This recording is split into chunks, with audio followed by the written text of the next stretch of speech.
why don't they disclose answers to certain exams? Yeah, so certain exams are not released, other ones are, and there often seems to be no rhyme or reason to it. Well, the reason is that they administer the LSAT more often than they want to have to create new exams and release them. So if they release a given exam, they can't use that one again because people will have studied from it. So it's a way for them to kind of cheat and reuse stuff they already made, which makes sense if you think about it. These questions are insanely complex. And my friend who used to write LSAT questions, he would tell me that every question he would submit to them, he would submit 10, they would choose like one. So it's a lot of work to write enough questions for all the times they administer the LSAT. They used to administer it only 4 times a year with official exams. Then, of course, there were like the Sabbath observers. There were the overseas ones. They're the ones where they have to wait a few weeks because of the extreme weather. A hurricane or a snowstorm might lead them to have to cancel and then administer it a few weeks later. So now they're upping the number of exams they administer. Now they're doing it 6 times a year, 8 times a year. They're going to move it to 10 times a year. And they don't want to have to produce more than 12 exams a year.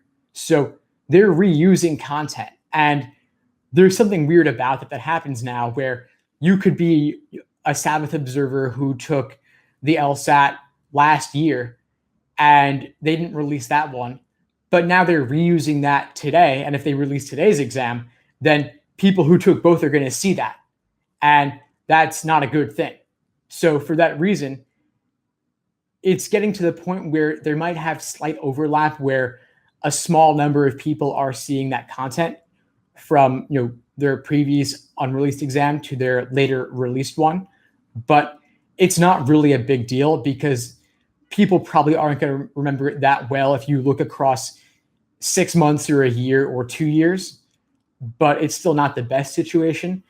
I'm hoping that LSAC will devote a bit more money and more effort to producing more original LSAT content so that you don't run into this issue. But that's really the reason that they don't point blank by default just release every single exam, because then they would be producing something like 20 exams a year. And they may not want to go to that level of scale. Something interesting with the GMAT is that because the GMAT is computerized, they don't release every GMAT because the GMAT is an adaptive exam where it's different for every person every single time, and they adapt it based on you and which questions you're getting right or wrong. So they have a set of like thousands of questions, and all they do is every couple of years or so, I think, they will release a new official guide that contains a bunch of questions, but not every question. And the thing with the GMAT is that they can just insert new numbers into math problems and they're not recognizable. But with a game or a reading comp passage, of course, they do need to create it pretty much from scratch. With reading comp, of course they do. But with games, there are some games that actually are so similar to each other where they just changed certain small things and those are released.